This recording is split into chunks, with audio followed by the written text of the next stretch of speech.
Nosso casamento não tem DR. Tchim-tchim para nós que conseguimos levar esse casamento sem DR. Vem pro Papo para Casais, que esse é o nosso tema de hoje, tá bem?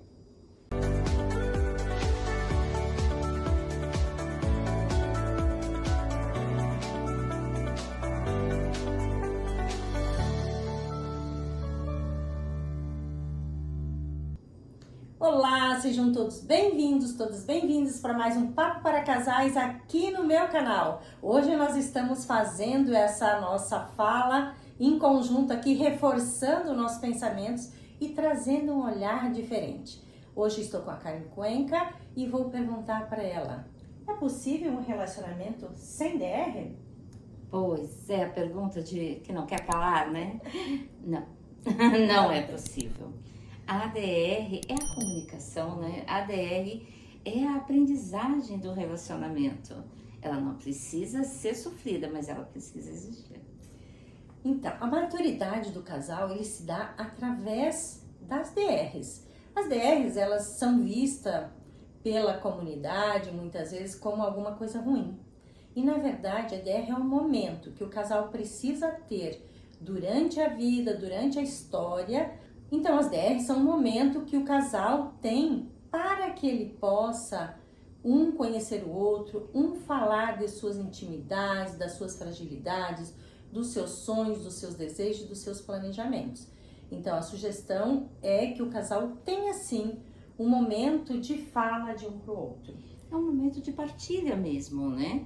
E nesse momento de partilha vão haver discordâncias, vão haver diferentes, como você falou, diferentes pontos de vista que devem ser alinhados, não subtraídos, mas alinhados, né? E cada um colocando o seu limite, o que gosta, o que não gosta, o que tolera, o que não tolera, e às vezes até entendendo por que não gosta, porque nessa conversa dá para explicar a nossa história, né? Trazer a nossa história e dizer por que naquele ponto tem uma dor, por que naquele ponto eu não consigo tocar.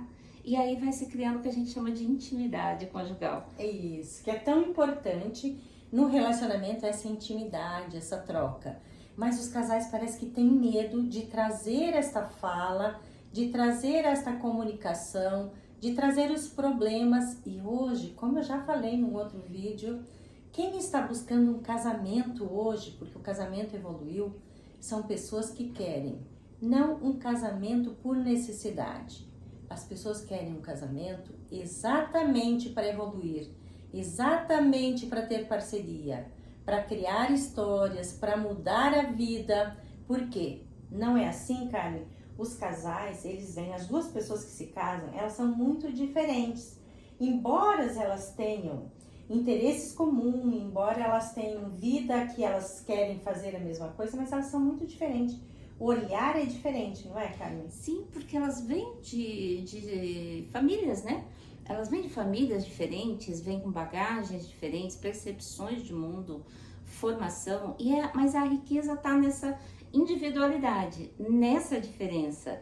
Porque a gente fala que o igual, todo mundo pensa, né? Ah, os iguais, né? Faz um parzinho bonito. Não, gente, pode até fazer, mas não vai existir duas pessoas iguais, nem dois gêmeos são iguais. Então, imagine você pegar duas pessoas que viveram, vão pegar 2 décadas em mundos distintos, cultura e familiar, e agora vão criar um novo conjunto. Então, é claro que tem arestas a serem aparadas, é claro que tem diferenças a serem, né, esclarecidas, para que daí elas não virem conflito, né? Para que elas não virem disputa, que é muito comum os casais, né? Quem está certo? Sou eu que está certa, ela está certa. E valores, né? Também é o compartilhar de valores. E escolher. Eu vou ficar com os valores que estou trazendo? Quais eu escolho? E quais valores nós vamos assumir? E esses valores, eles são muito importantes que a gente faça.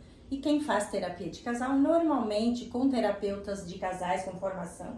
Eu gostaria de colocar aqui, porque para atender casais a gente acha, a gente entende que é importante que a gente faça uma formação para entender que a gente está ali tratando do casamento de duas pessoas tão diferentes, que vêm de mundo tão diferentes, porque dificilmente os casais casam com pessoas iguais.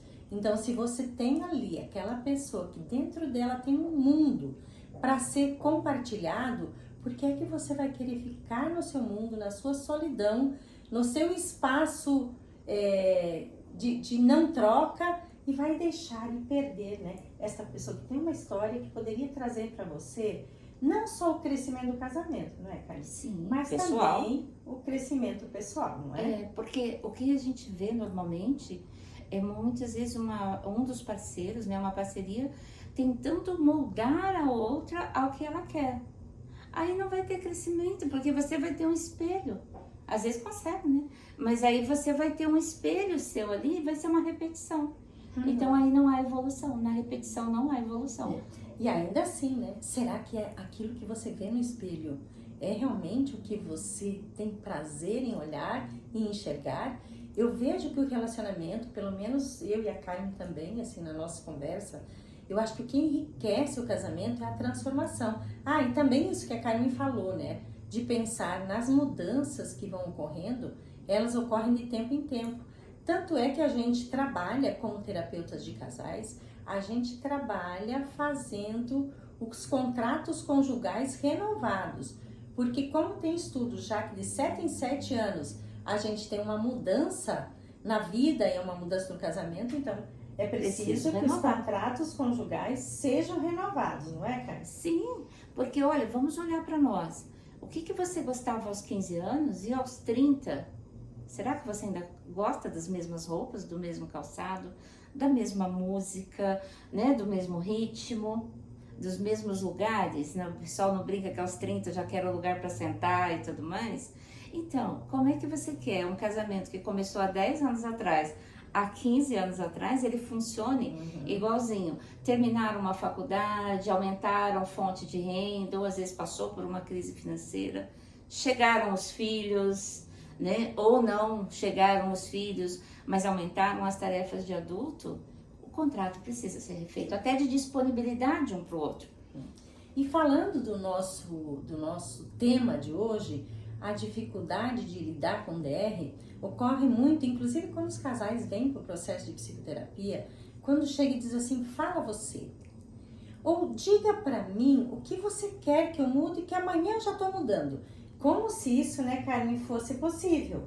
Porque dizer e escutar é uma coisa bastante importante, não é? Porque assim, eu acho que o escutar, então, é um dos mais difíceis que tem, né? A escutatória, né? Como diria o Rubem Alves. A escutatória, ela é uma das mais difíceis. Porque, geralmente, quando alguém fala, a gente já quer responder, a gente já quer dar uma solução. E é isso que é complicado na DR. Porque quando um começa a falar, o outro se sobrepõe, o outro quer explicar.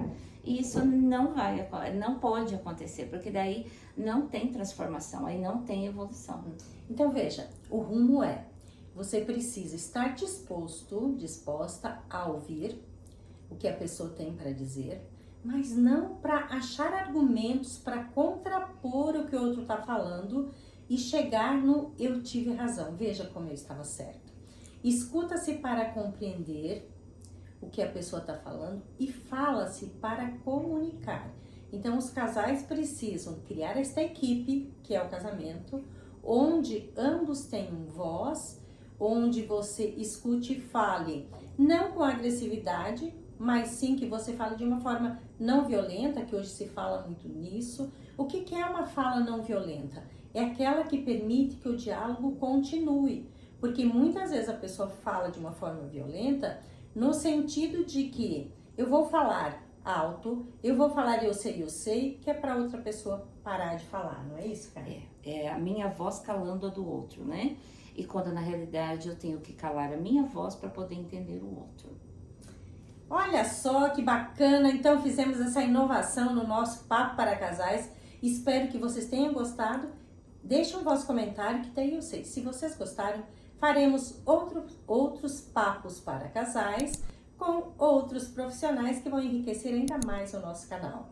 Se você gostou, então, seu like, seu comentário e esteja comigo no próximo sábado.